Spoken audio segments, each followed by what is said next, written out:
ವೀಕ್ಷಕರೇ, ನಾವು ಬಹಳ ಇತ್ತೀಚೆಗೆ ತಿರುಪೂರ್ನ ನಿವಾಸಿಯಾಗಿದ್ದಂತ ರಿತಾನ್ಯಳ ದುರಂತದ ಕೇಸ್ ಬಗ್ಗೆ ಚರ್ಚೆ ಮಾಡಿದ್ವಿ. ಈಗ ಆಕೆಯ ಬದುಕಿನ ಕೊನೆಯ ಕ್ಷಣಗಳ ತೊಳಲಾಟದ ಕುರಿತಾದಂತ ಕೆಲವು ಸಿಸಿ ಕ್ಯಾಮೆರಾಗಳ ದೃಶ್ಯಾವಳಿಗಳ ಸಾಕ್ಷ್ಯ ಅಪ್ಡೇಟ್ ಸಿಕ್ಕಿದೆ. ಈ ರಿತಾನ್ಯ ತಾನು ಸಾಯುವಂತ ಮುನ್ನ ಗಂಡನಿಗೆ ಕರೆ ಮಾಡಿ ಅವನ ಜೊತೆ ಮಾತಾಡಿದ್ಲ. ಅದರಲ್ಲಿ ರಿತಾನ್ಯ ದುಃಖಿತಳಾಗಿ ಮಾತನಾಡಿದ್ಲ ಅಥವಾ ಯಾವ ಮನಸ್ಥಿತಿಯಲ್ಲಿ ಮಾತನಾಡಿದ್ಲು.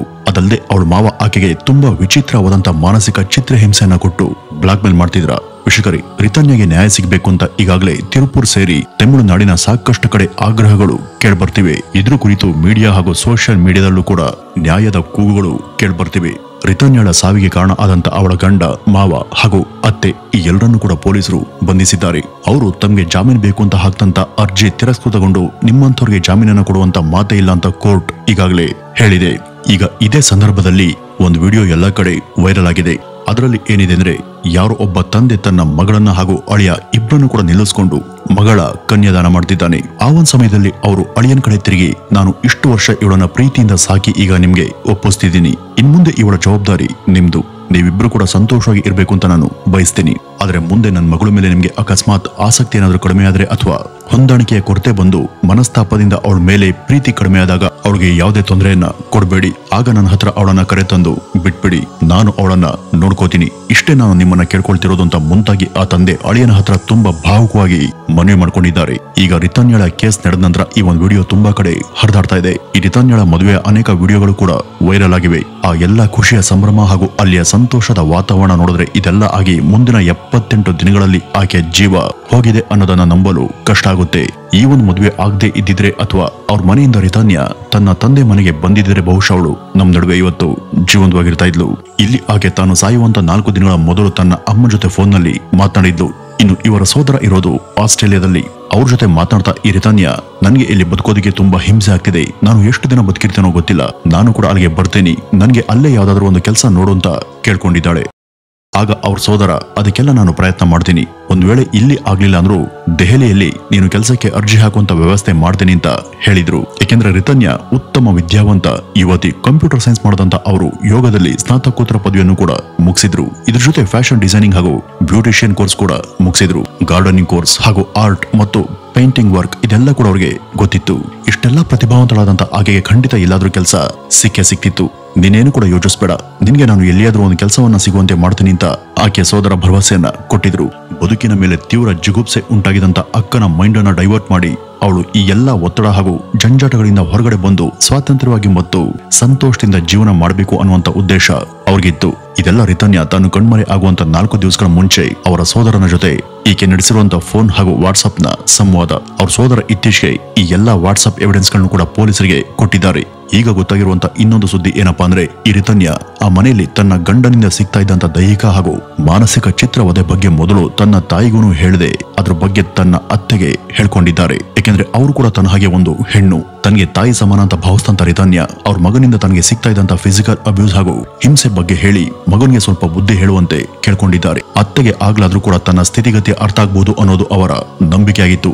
ಅದನ್ನ ಕೇಳದಂತ ಇವರತ್ತೆ, ಸರಿ ಇದ್ರ ಬಗ್ಗೆ ನಾನು ಗಮನ ಹರಿಸ್ತೀನಿ ಅಂತ ಹೇಳಿ ಸುಮ್ಮನಾಗಿದ್ದಾರೆ. ಇದೆಲ್ಲ ಆದ ನಂತರ ಇವರ ಮಾವ ರಿತಾನ್ಯಳ ಆರೋಪಗಳ ಪಟ್ಟಿಯ ಬಗ್ಗೆ ತಿಳಿದುಕೊಂಡು ಅವಳಿಗೆ ಸೈಕಾಲಜಿಕಲ್ ಆಗಿ ಹೆದರಿಸೋದಕ್ಕೆ ಶುರು ಮಾಡಿದ್ದಾರೆ. ಅವ್ರಿಗೆ ತಮ್ಮ ಮಗನ ತಪ್ಪನ್ನ ಸರಿ ಮಾಡುವಂತ ಉದ್ದೇಶ ಇರ್ಲಿಲ್ಲ. ಮುಂದೆ ರಿತಾನ್ಯ ಇದನ್ನೆಲ್ಲ ಅವಳ ಮನೆಗೆ ತಿಳಿಸಿ ಈ ಕುರಿತು ಕೋರ್ಟ್ ನಲ್ಲೂ ಕೂಡ ಹೇಳಿದಾಗ ಅವಳಿಗೆ ಡಿವೋರ್ಸ್ ಸಿಗಬಹುದು ಹಾಗೂ ಇವಳು ನಮ್ಮ ಮಗನಿಂದ ಶಾಶ್ವತವಾಗಿ ದೂರ ಆಗಬಹುದು ಅನ್ನುವಂತ ಯೋಚನೆಯಿಂದ ಅವರು ಅವಳ ಹತ್ರ ಬಂದು ತಮ್ಮಿಂದ ಆಕೆ ದೂರ ಹೋಗುವಂತ ನಿರ್ಧಾರದಿಂದನೇ ರಿತಾನ್ಯ ಹೊರಬರಲಿ ಅನ್ನುವಂತ ಪ್ರಯತ್ನವನ್ನ ಮಾಡಿದ್ದಾರೆ. ವೀಕ್ಷಕರೇ, ನಿಮ್ಗೆ ಸಕ್ಕರೆ ಕಾಯಿಲೆ ಇದೆಯಾ? ಸದಾ ಮೂತ್ರ ಮಾಡೋದು, ಪಾದಗಳಲ್ಲಿ ಉರಿ, ತೂಕ ಇಳಿಕೆ, ಹೆಚ್ಚು ಹಸಿವು, ದಾಹ ಆಗೋದು, ಕಣ್ಣು ಮೊಬ್ಬಾಗೋದು ಆಗ್ತಿದ್ರೆ ಇವೆಲ್ಲ ಶುಗರ್ ರೋಗದ ಲಕ್ಷಣಗಳು. ಆದ್ರೆ ಚಿಂತೆ ಬೇಡ ವೀಕ್ಷಕರೇ, ಇದೆಲ್ಲಕ್ಕೂ ಇಲ್ಲಿದೆ ಆಯುರ್ವೇದಿಕ ಪರಿಹಾರ. ವಿಎಸಿ ಸಂಸ್ಥೆ ಪರಿಚಯಿಸಿದ ಈ ಫುಡ್ ಸಪ್ಲಿಮೆಂಟ್ ಅನ್ನ ದಿನಕ್ಕೆ 1 ಮಾತ್ರೆಯನ್ನ ಸೇವಿಸಿ. ಶುದ್ಧ ಅರಿಶಿನ ಮತ್ತು ಬೆಟ್ಟದ ನೆಲ್ಲಿಕಾಯಿಯಿಂದ ತಯಾರಾದಂತ ಈ ಫುಡ್ ಸಪ್ಲಿಮೆಂಟ್ 100% ಪ್ರಾಕೃತಿಕವಾಗಿದ್ದು ಯಾವುದೇ ರೀತಿ ಸೈಡ್ ಎಫೆಕ್ಟ್ ಇರೋದಿಲ್ಲ. ಯಾಕೆಂದ್ರೆ ಇದು ಆಯುರ್ವೇದ ತಜ್ಞರಿಂದ ತಯಾರಾದಂತ ಮಾತ್ರೆ. ದೀರ್ಘಕಾಲದ ಶುಗರ್ ಸಮಸ್ಯೆಗೆ ಶಾಶ್ವತ ಪರಿಹಾರ ಬೇಕು ಅಂದ್ರೆ ಸ್ಕ್ರೀನ್ ಮೇಲೆ ಕಾಣ್ತಿರುವಂತ ನಂಬರ್ಗೆ ಕರೆ ಮಾಡಿ. ಇದು ಎಲ್ಲ ಆಯುರ್ವೇದ ವೆಲ್ನೆಸ್ ಸ್ಟೋರ್ ಗಳಲ್ಲಿ ಲಭ್ಯ ಇದೆ. ಅಂದ್ರೆ ಇವ್ರಿಗೂ ಒಬ್ಬ ಮಗಳಿದ್ದಾಳೆ, ಆಕೆಗೂ ಡಿವೋರ್ಸ್ ಆಗಿದೆ. ಇದಾದ ನಂತರ ಅವಳಿಗೆ 2ನೇ ಮದುವೆ ಮಾಡೋದಕ್ಕೆ ಸಾಧ್ಯನೇ ಆಗ್ಲಿಲ್ಲ. ಅದೇ ತರ ನೀನೇನಾದ್ರೂ ಈಗ ನಮ್ಮನ್ನ ಬಿಟ್ಟು ಡಿವೋರ್ಸ್ ಅನ್ನ ತಗೊಂಡು ನಿನ್ನ ತಂದೆ ತಾಯಿ ಹತ್ರ ಹೋದ್ರೆ ಅದರಿಂದ ಅವ್ರಿಗೆ ಎಷ್ಟು ಮಾನಸಿಕ ಆಘಾತ ಆಗಬಹುದು ಅಂತ ಯೋಚನೆ ಮಾಡಿದೀಯಾ? ಅವ್ರಿಗೆ ಅದರಿಂದ ಹುಚ್ಚೆ ಹಿಡಿಬಹುದು. ನಾವು ಈಗ ನಮ್ಮ ಮಗಳಿಂದ ಅನುಭವಿಸ್ತಾ ಇರುವಂತ ವೇದನೆಯನ್ನ ನಾಳೆ ನಿನ್ನ ಪೋಷಕರು ಕೂಡ ಅನುಭವಿಸಬಹುದು. ಹಾಗಾಗಿ ನಾನು ನಿನ್ನ ಒಳ್ಳೆಯದಕ್ಕೆ ಹೇಳ್ತಾ ಇದ್ದೀನಿ, ಡಿವೋರ್ಸ್ ತಗೊಳ್ಳೋದು ಹಾಗೂ ನಮ್ಮಿಂದ ದೂರ ಹೋಗುವಂತ ಯೋಚನೆಯನ್ನ ಮಾಡಬೇಡ ಅಂತ ಮುಂತಾಗಿ ಅವಳನ್ನ ಸೈಕಾಲಜಿಕಲ್ ಆಗಿ ಬ್ಲಾಕ್ ಮೇಲ್ ಮಾಡುವಂತ ಪ್ರಯತ್ನವನ್ನು ಕೂಡ ಅಲ್ಲಿ ಮಾಡಿದ್ದಾರೆ. ಇದೆಲ್ಲದರ ಬಗ್ಗೆ ಆಕೆ ಮನೆಯವರು ಮಾಹಿತಿಯನ್ನ ಕೊಟ್ಟಿದ್ದಾರೆ. ಹಾಗೂ ರಿತನ್ಯ ಮದುವೆ ನಂತರ ಆ 78 ದಿನಗಳಲ್ಲಿ ಬಹಳ ಸಮಯ ತನ್ನ ಮನೆಯಲ್ಲೇನೆ ಇದ್ಲು. ತನ್ನ ಗಂಡನ ಮನೆಯಿಂದ ಆಕೆಯ ಮನೆಗೆ ಕೇವಲ 15ರಿಂದ 20 ನಿಮಿಷ ಅಷ್ಟೇ ದೂರ. ಇಲ್ಲಿ ಸಮಸ್ಯೆ ಆದಾಗ್ಲೆಲ್ಲ ಅವಳು ಆಗಾಗ ತನ್ನ ಮನೆಗೆ ಬಂದು ತನ್ನವ್ರ ಜೊತೆ ಇರ್ತಾ ಇದ್ಲು. ಆಗ ಆಕೆಯ ಮನೆಯವರು ಅವಳಿಗೆ ಧೈರ್ಯವನ್ನ ಹೇಳಿ, ಇನ್ನು 6 ತಿಂಗಳೊಳಗೆ ನಿನಗೆ ಕೆಲಸ ಸಿಗುತ್ತೆ. ನಾವು ಈ ಬಗ್ಗೆ ಈಗಾಗಲೇ ನಿನ್ನ ತಮ್ಮನ ಹತ್ರ ಮಾತನಾಡಿದೀವಿ. ಆಸ್ಟ್ರೇಲಿಯಾ, ಬೆಂಗಳೂರು ಅಥವಾ ಡೆಲ್ಲಿ ಹೀಗೆ ಕೆಲಸ ಎಲ್ಲೇ ಸಿಕ್ಕಿದ್ರು ಕೂಡ ನೀನು ಹೋಗು. 6 ತಿಂಗಳಾದ್ಮೇಲೂ ಕೂಡ ಈ ಒಂದು ಸಮಸ್ಯೆ ಕಡಿಮೆ ಆಗ್ಲಿಲ್ಲ ಅಂದ್ರೆ ನಾವು ಡಿವೋರ್ಸ್ಗೆ ಅರ್ಜಿ ಹಾಕೋಣ ಅಂತ ಅವರು ಆಕೆಗೆ ಧೈರ್ಯ ಹೇಳಿದ್ರು. ಅವ್ರ ಜೊತೆ ಈ ರಿತನ್ಯ ಪಾಲಕ್ಕಾಡ್ನ ದೇವಸ್ಥಾನಕ್ಕೂ ಕೆಲವು ಸಲ ಭೇಟಿ ಕೊಟ್ಟಿದ್ಲು. ಈ ಮಧ್ಯ ಒಂದ್ಸಲ ಅವಳ ಅತ್ತೆ ಹಾಗೂ ಮಾವ ಇವ್ರ ಮನೆಗೆ ಬಂದು ರಿತನ್ಯಳ ಪೋಷಕರ ಬಳಿ ಕ್ಷಮೆ ಕೂಡ ಕೇಳಿ ಹೋಗಿದ್ರು. ಆದ್ರೆ ಇದೆಲ್ಲ ಅವರ ನಾಟಕೀಯ ವರ್ತನೆ ಅಷ್ಟೇ.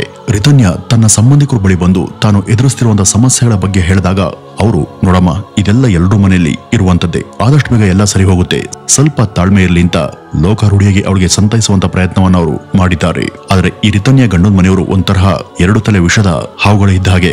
ಅವರು ಈಕೆ ಹತ್ರ ಒಂಥರ ಇರ್ತಾರೆ, ಇವಳ ತವರಿನ ಜೊತೆ ಇನ್ನೊಂಥರ ವರ್ತಿಸ್ತಾರೆ, ಹಾಗೂ ಊರ್ನೂರ್ ಮುಂದೆ ಇನ್ನೊಂಥರ ಇರ್ತಾರೆ. ಈ ತರ ಅವ್ರಿಗೆ 3 ತರಹದ ಮುಖಗಳಿದ್ವು. ಇನ್ನು ಈಕೆ ಗಂಡ ಕವಿನ್ ಕುಮಾರ್ಗೂ 4 ತರಹದ ಮುಖ ಇತ್ತು. ಅವನು ಎಲ್ಲಿ ಯಾರ ಮುಂದೆ ಹೇಗಿರ್ಬೇಕು ಹಾಗಿರ್ತಾ ಇದ್ದ. ಹೀಗಾಗಿ ಇಂಥ ವಿಕೃತ ಮನ್ಸಿರೋರ್ ಜೊತೆ ಬದುಕೋದಿಕ್ಕೆ ಸಾಧ್ಯನೇ ಇಲ್ಲ ಅಂತ ಆಕೆ ತೀರ್ಮಾನಿಸಿದ್ಲು. ಪಾಪ ಈ ರಿತನ್ಯ ತಾನು ಎಷ್ಟು ದಿನ ಅಂತ ಸಹಿಸ್ಕೊಳ್ಳೋದಿಕ್ಕೆ ಸಾಧ್ಯ? ಆ ಮನೆಯಲ್ಲಿ ಅವಳ ಮೇಲೆ ದೈಹಿಕ ದೌರ್ಜನ್ಯ ನಡೆಸಿ ಅವಳ ಕೈಗಳನ್ನು ಕೂಡ ಕಟ್ಟು ಹಾಕಿ ಅಶ್ಲೀಲ ವಿಡಿಯೋಗಳನ್ನ ನೋಡ್ತಾ ಹಾಗೂ ಅವುಗಳನ್ನ ಆಕೆಗೆ ತೋರಿಸಿ ಅವಳ ಗಂಡ ಕವಿನ್ ತುಂಬಾ ವಿಕೃತವಾಗಿ ಹಿಂಸೆ ಕೊಟ್ಟಿದ್ದಾನೆ. ಈ ಎಲ್ಲದ್ರ ಬಗ್ಗೆ ಈ ರಿತನ್ಯ ಕೊನೆಯಲ್ಲಿ ತನ್ನ ತಾಯಿಗೆ ಹೇಳಿದ್ದಾಳೆ. ಅವನಿಂದ ನಾನು ಹೇಗಾದ್ರೂ ಮಾಡಿ ಡಿವೋರ್ಸ್ ಪೇಪರ್ಗೆ ಸಹಿ ತಗೊಳ್ತೀನಿ ಹಾಗೂ ಅದನ್ನ ಕೋರ್ಟ್ಗೆ ಸಲ್ಲಿಸಿ ಅವನಿಂದ ಕಾನೂನಾತ್ಮಕವಾಗಿ ದೂರ ಆಗಿ ಮನೆಗೆ ಬರ್ತೀನಿ, ನೀವೇನು ಯೋಚನೆ ಮಾಡಬೇಡಿ ಅಂತ ತನ್ನ ತಾಯಿಗೆ ಈ ರಿತನ್ಯ ಹೇಳಿದ್ರು. ಇದರಿಂದ ಪರವಾಗಿಲ್ಲ, ತನ್ನ ಮಗಳು ಕೂಡ ಅಲ್ಲಿ ಸ್ವಲ್ಪ ಧೈರ್ಯವನ್ನು ತಗೊಂಡಿದ್ದಾಳೆ ಅಂತ ಅವರು ಕೂಡ ನಂಬ್ಕೊಂಡಿದ್ರು. ಈ ರೀತಿ ಇರುವಾಗ ಅವತ್ತು ಜೂನ್ 28ನೇ ತಾರೀಕಿನ ಶನಿವಾರದ ಸಂಜೆ ಮನೆ ಹತ್ರ ಇರುವಂತಹ 3 ದೇವಸ್ಥಾನಗಳಿಗೆ ರಿತನ್ಯ ಭೇಟಿ ಕೊಡುವ ಬಗ್ಗೆ ಅವರ ತಾಯಿಗೂ ಗೊತ್ತಾಗಿದೆ. ಅವತ್ತೇ ಮಧ್ಯಾಹ್ನ 12 ಗಂಟೆ 5 ನಿಮಿಷದ ಹೊತ್ತಿಗೆ ಇವರ ತಾಯಿ ಆಕೆಗೆ ಕರೆ ಮಾಡಿ ಬರುವಾಗ ಸ್ವಲ್ಪ ಮೊಸರು ತಗೊಂಡ್ ಬಾ ಅಂತ ಹೇಳಿದ್ದಾರೆ. ಅದಕ್ಕೆ ಈ ರಿತನ್ಯ ಕೂಡ ಸರಿ ಆಯ್ತು ಅಂತ ಹೇಳಿದ್ದಾರೆ. ಈಗ ಅವತ್ತು ಬೆಳಿಗ್ಗೆ 11 ಗಂಟೆಯಿಂದ 12 ಗಂಟೆ ನಡುವೆ ಈ ರಿತನ್ಯ ತಾನು ಯಾರ್ಯಾರ ಹತ್ರ ಫೋನ್ ನಲ್ಲಿ ಮಾತನಾಡಿದ್ಲು, ಆ ಒಂದು ಸಮಯದಲ್ಲಿ ಅವಳೇನಾದ್ರೂ ತನ್ನ ಗಂಡ ಕವಿನ್ಗೆ ಕರೆ ಮಾಡಿದ್ಲ ಅಥವಾ ತನ್ನ ಕಾಲೇಜ್ ಸಹಪಾಠಿಗಳಿಗೆ ಕಾಲ್ ಮಾಡಿದ್ಲ ಅಥವಾ ತನ್ನ ಪೋಷಕರ ಜೊತೆ ಮಾತನಾಡಿದ್ಲ ಅನ್ನುವಂತ ಅನುಮಾನ ಇದೆ. ಈ ಒಂದು ಸಮಯದಲ್ಲೇ ನೋಡಿ ಈ ರಿತನ್ಯ ಕಾರಲ್ಲಿ ಕೂತ್ಕೊಂಡು ಅಳ್ತಾ ವಾಟ್ಸ್ಆಪ್ ನ ಮೂಲಕ ವಾಯ್ಸ್ ನೋಟ್ ಅನ್ನ ಕಳಿಸಿರೋದು. ಇದಕ್ಕೂ ಮೊದಲು ಡಿವೋರ್ಸ್ ಪೇಪರ್ಗೆ ಅವನ ಸಹಿ ಪಡೀತೀನಿ, ನೀವೇನು ಕೂಡ ಆತಂಕ ಪಡಬೇಡಿ ಅಂತ ಹೇಳಿದಂತ ರಿತನ್ಯ ಅವತ್ತು ಇದ್ದಕ್ಕಿದ್ದ ಹಾಗೆ ಅಷ್ಟೊಂದು ಅಧಿರಳಾಗಿ ಸಾಯುವಂತ ನಿರ್ಧಾರ ಮಾಡಿದ್ಯಾಕೆ ಅನ್ನುವುದರ ಹಿಂದೆ ಅನೇಕ ಇಂಥ ಅನುಮಾನಗಳು ಎತ್ತಿವೆ. ಈ ಮೊದಲು ಅವಳ ಗಂಡ ಇದನ್ನೆಲ್ಲ ಯಾರಿಗಾದ್ರೂ ಹೇಳಿದ್ರೆ ತಾನೇ ಆತ್ಮಹತ್ಯೆ ಮಾಡ್ಕೊಳ್ಳೋ ಬಗ್ಗೆ ಬೆದರಿಕೆಯನ್ನ ಹಾಕಿದ್ದ. ಅವತ್ತು ಆ ಒಂದು ಸಮಯದ ನಡುವೆ ಅವಳ ಗಂಡನ ಮನೆಯವರೆಲ್ಲರೂ ಕೂಡ ಸೇರಿ ಬೇರೆ ಯಾವ ರೀತಿಯಲ್ಲಾದ್ರೂ ಅವಳಿಗೆ ಬ್ಲಾಕ್ ಮೇಲ್ ಮಾಡಿದ್ರ ಇದಕ್ಕೆಲ್ಲ ಉತ್ತರ ಸಿಗ್ಬೇಕು ಅಂದ್ರೆ ಅವಳ ಫೋನ್ ನಲ್ಲಿ ಕೊನೆಯ 1 ಗಂಟೆಯಲ್ಲಿ ನಡೆದಿರಬಹುದಾದಂತ ಕರೆ ಹಾಗೂ ಮೆಸೇಜ್ ನ ಡೀಟೇಲ್ಸ್ ಚೆಕ್ ಮಾಡಬೇಕು ಅಂತ ರಿತನ್ಯ ತಂದೆ ಹೇಳ್ತಿದ್ದಾರೆ. ಅವನ ಗಂಡ ಕವಿನ್ ಮೊಬೈಲ್ ನಲ್ಲಿ ಹಲವಾರು ಬೇರೆ ಯುವತಿಯರ ಜೊತೆ ಮಾತನಾಡಿರೋದು, ಅಸಹಜವಾಗಿ ಮೆಸೇಜ್ ಮಾಡಿರೋದು ಗಮನಕ್ಕೆ ಬಂದಿದೆ. ಅವನಿಗೆ ಬೇರೆಯವ್ರ ಜೊತೆ ಅಫೇರ್ ಇತ್ತ ಅನ್ನುವಂತ ಅನುಮಾನದ ಜೊತೆ ಇವನು ಆಗ ಅವಳಿಗೆ ಕರೆ ಮಾಡಿ ಬೇರೆ ಏನಾದ್ರೂ ಹೇಳಿದ್ನ ಅನ್ನುವಂತ ಸಂಶಯಗಳು ಕೂಡ ಇವೆ.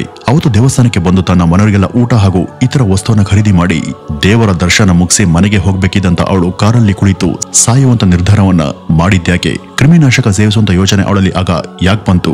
ಈ ನಿರ್ಧಾರದ ಬದಲು ಅವತ್ತು ತನ್ನ ಮನೆಯವ್ರನ್ನೆಲ್ಲ ಒಂದ್ಸಲ ಕೊನೆಯದಾಗಿ ನೋಡಬಹುದಿತ್ತಲ್ವಾ? ಸಿಸಿ ಕ್ಯಾಮೆರಾದಲ್ಲಿ ಅವತ್ತು ಆಕೆಯ ಬಿಳಿ ಕಾರ್ ಅಲ್ಲೊಂದ್ ಕಡೆ ಬಹಳ ಹೊತ್ತು ನಿಂತಿರುವಂತ ದೃಶ್ಯ ಈಗ ವೈರಲ್ ಆಗಿದೆ. ಈ ಮೊದಲು ಒಂದ್ಸಲ ರಿತನ್ಯ ಹಾಗೂ ಕವಿನ್ ಇಬ್ರು ಕೂಡ ರಿತನ್ಯಳ ಮನೆಗೆ ಬಂದಾಗ ಆ ಒಂದು ಸಮಯದಲ್ಲೂ ಕೂಡ ಮಗಳ ಮುಖ ತುಂಬಾ ಹತಾಶೆಯಿಂದ ಹಾಗೂ ದುಃಖದಿಂದ ಕೂಡಿತ್ತು. ಆದ್ರೆ ಅವಳ ಗಂಡ ಕವಿನ್ ಮಾತ್ರ ಸಹಜವಾಗಿದ್ದ. ಅವನು ನನ್ನ ಹತ್ರ ಬಂದು ನನ್ಗೆ ಯಾವ್ದಾದ್ರು ಕೆಲಸ ಇದ್ರೆ ನೋಡಿ ಮಾವ ಅಂತಾನು ಕೂಡ ಕೇಳಿದ ಅಂತ ರಿತನ್ಯಳ ತಂದೆ ಪೊಲೀಸರಿಗೆ ತಿಳಿಸಿದ್ದಾರೆ. ಮದುವೆ ಸಮಯದಲ್ಲಿ ಅವನಿಗೆ ಅವರು 80 ಲಕ್ಷ ಬೆಲೆಯ ಕಾರು, ಚಿನ್ನದ ಒಡವೆ, ಹಣ ಎಲ್ಲವನ್ನೂ ಕೂಡ ಕೊಟ್ಟಿದ್ರು. ಆದ್ರೂ ಕೂಡ ಒಂದ್ ಕೆಲಸ ಕೊಡಿಸಿ ಅಂತ ಅಳಿಯ ಕೇಳಿದಾಗ ಈಗ ತಾನೇ ಮದುವೆ ಆಗಿದೆ, ಸ್ವಲ್ಪ ದಿನ ಆರಾಮಾಗಿ ಕಾಲ ಕಳಿ, ಈಗಲೇ ಕೆಲಸಕ್ಕೇನು ಅವಸರ, ಅದೆಲ್ಲ ಆಮೇಲೆ ನೋಡೋಣ ಅಂತ ಈ ರಿತನ್ಯ ತಂದೆ ಅವನಿಗೆ ಹೇಳಿದ್ರು. ಮದುವೆಗೂ ಮುನ್ನ ಅವನು IAS ಪರೀಕ್ಷೆಗೆ ತಯಾರಿ ಮಾಡಿದ ಅಂತಾನೂ ಕೂಡ ಹೇಳಲಾಗುತ್ತೆ. ಅದ್ರ ಜೊತೆ ಅವನು ತಾನು ಡಿಜಿಟಲ್ ಮಾರ್ಕೆಟಿಂಗ್ ಮಾಡ್ತಾ ಇದ್ದೀನಿ ಅಂತ ಕೂಡ ಹೇಳಿದ್ದ. IAS ಪರೀಕ್ಷೆ ಪಾಸಾಗಿ ಸಿವಿಲ್ ಉದ್ಯೋಗ ಸಿಕ್ಕಿದ್ರೆ ಒಳ್ಳೆಯದೇ, ಅಥವಾ ಈಗ ಡಿಜಿಟಲ್ ಮಾರ್ಕೆಟಿಂಗ್ ನಲ್ಲೂ ಕೂಡ ವಿಶಾಲವಾದಂತಹ ಸ್ಕೋಪ್ ಇದೆ. ಹೀಗಾಗಿ ಅಳಿಯ ಯಾವುದೇ ರೀತಿಯಲ್ಲೂ ಕೂಡ ಸೆಟಲ್ ಆಗಬಹುದು ಅಂತ ಎಲ್ಲರೂ ನಂಬಿದ್ರು. ಆದ್ರೆ ಅವರು ಧನ ಪಿಶಾಚಿಗಳು ಅಂತ ತುಂಬಾ ಬೇಗನೆ ಗೊತ್ತಾಯ್ತು. ಮದುವೆ ಸಮಯದಲ್ಲಿ ಅವಳ ಮೈ ಮೇಲಿದ್ದಂತ ಚಿನ್ನವನ್ನೆಲ್ಲ ಕವಿನ್ ತಾಯಿ ಎರಡೆರಡು ಸಲ ಪರೀಕ್ಷೆ ಮಾಡಿದ್ರು. ಹಾಗೂ ನಿನ್ನ ತಂದೆ ಎಷ್ಟು ಖರ್ಚು ಮಾಡಿದ್ದಾರೆ, ಅವ್ರಿಗೆ ಒಟ್ಟು ಎಷ್ಟು ಆಸ್ತಿ ಇದೆ, ಅದೆಲ್ಲ ಎಲ್ಲೆಲ್ಲಿದೆ, ನಿನ್ಗೆ ಅದರಲ್ಲಿ ಎಷ್ಟು ಬರುತ್ತೆ, ಅದೆಲ್ಲ ಅವರು ನಿನಗೆ ಬರ್ಕೊಡ್ತಾರಂತಾನು ಕೇಳಿದ್ರಂತೆ. ಮಗ ಅಂತೂ ದೂರ ಇದ್ದಾನೆ, ಮಗಳು ನೆಂಟರು ಮನೆ ಕೂಡ ಹತ್ರನೇ ಇದೆ. ಮಗಳು ಚೆನ್ನಾಗಿ ಬದುಕಿ ಬಾಳ್ಲಿ, ಬೇಕು ಅಂದಾಗ ನೋಡ್ಕೊಂಡ್ ಬರ್ಬೋದು ಅನ್ನುವಂತ ಆಸೆಯಿಂದ ಅವರು ಈ ಮದುವೆಯನ್ನ ಮಾಡಿದ್ರು. ಆದ್ರೆ ಅವರು ಇಷ್ಟು ಕಟುಕರು ಹಾಗೂ ಧನದಾಹಿ ಅಂತ ಗೊತ್ತಿರ್ಲಿಲ್ಲ. ಅವರಿಂದ ತಮ್ಮ ಮಗಳು ಆ ಮನೆಯಲ್ಲಿ ಅದೆಷ್ಟು ದೈಹಿಕ ಚಿತ್ರವಾದ ಅನುಭವಿಸಿದ್ಲು ಅಂತ ಅವ್ರ ತಂದೆ ಈಗ ಕೊರಗುವಂತಾಗಿದೆ. ಯಾವಾಗ ಅವ್ರ ನಡುವೆ ಏನೋ ಸರಿ ಇಲ್ಲ ಅಂತ ಗೊತ್ತಾಯ್ತೋ ಆಗ ಅವರಿಬ್ಬರ ಜಾತಕವನ್ನು ಕೂಡ ತೋರಿಸಿ ಪರಿಹಾರ ಕೇಳಿದ್ರು. ಅದರಲ್ಲಿ ಕೆಲವು ಗ್ರಹಗತಿಗಳು ಚೆನ್ನಾಗಿಲ್ಲ, ಅವೆಲ್ಲ ಮುಗಿದ ನಂತರ ಇವರ ಸಂಬಂಧ ಸರಿ ಹೋಗುತ್ತೆ ಅಂತ ಆ ಜ್ಯೋತಿಷಿ ಹೇಳಿದ್ರಂತೆ. ಆದ್ರೆ ಈ ತರದ ಪಂಚಾಯಿತಿ ಮುಂದೆ ಇಂಥ ಪಂಚಾಂಗವನ್ನ ಇಟ್ಕೊಂಡು ಇಲ್ಲಿ ಯಾವುದೇ ವ್ಯಕ್ತಿಯ ವ್ಯಕ್ತಿತ್ವನ ಸರಿ ಮಾಡೋದಕ್ಕೆ ಆಗಲ್ಲ ಅಂತ ಈ ರಿಧನ್ಯ ತನ್ನ ಅಪ್ಪನ ಹತ್ರ ಹೇಳ್ಕೊಂಡಿದ್ಲು. ಅವಳ ಮಾತು ಕೂಡ ಇಲ್ಲಿ ಅತ್ಯಂತ ಸೂಕ್ತ ಅಂತಾನೆ ಹೇಳ್ಬಹುದು. ಏಕೆಂದ್ರೆ ಮನುಷ್ಯನ ದುಷ್ಟ ಬುದ್ಧಿಗೆ ಯಾವುದೇ ಗ್ರಹಗತಿಗಳು ಏನ್ ಮಾಡೋದಕ್ಕೂ ಸಾಧ್ಯ ಇಲ್ಲ. ಆಕೆ ತನ್ನ ಪ್ರಾಣ ಕಳ್ಕೊಂಡಿದ್ದು ತಪ್ಪು. ಇದೇ ರಿಧನ್ಯ ವರದಕ್ಷಿಣೆಗೆ ಕೊಟ್ಟಿದ್ದಂತ ಅದೇ ಕಾರಲ್ಲಿ ಈ ಎಲ್ಲಾ ಒಡವೆ ಸೀರೆಯನ್ನ ಧರಿಸಿ ಸ್ಟೇಷನ್ಗೆ ಬಂದು ಅವರೆಲ್ಲರ ಮೇಲೂ ಕೂಡ ವರದಕ್ಷಿಣೆ ಕಿರುಕುಳದ ಆರೋಪ ಮಾಡಿ ದೂರನ್ನ ದಾಖಲು ಮಾಡಿದ್ರೆ ಅವಳನ್ನ ಆ ಗೆಟಪ್ ನಲ್ಲಿ ನೋಡುವಂತ ಸಮಾಜ ಅವಳನ್ನೇ ದೂಷಣೆ ಮಾಡ್ತಿತ್ತು. ಇವತ್ತು ಅವಳಿಗೆ ಎಲ್ಲರೂ ಕೂಡ ಸಿಂಪತಿಯನ್ನ ತೋರಿಸ್ತಿದ್ದಾರೆ. ಆದ್ರೆ ಇದೇ ಜನರ ಟೀಕೆಗಳಿಗೆ ಹೆದರಿನೇ ಅವಳು ಆಗ ಸಾಯುವಂತ ನಿರ್ಧಾರ ಮಾಡಿದ್ದು ಅನ್ನೋದನ್ನ ನಾವ್ಯಾರು ಕೂಡ ಮರಿಬಾರದು ಅಂತ ಹೇಳ್ತಾ ಇವತ್ತಿನ ಈ ಒಂದು ವಿಡಿಯೋವನ್ನ ಇಲ್ಲಿಗೆ ಮುಗಿಸೋಣ.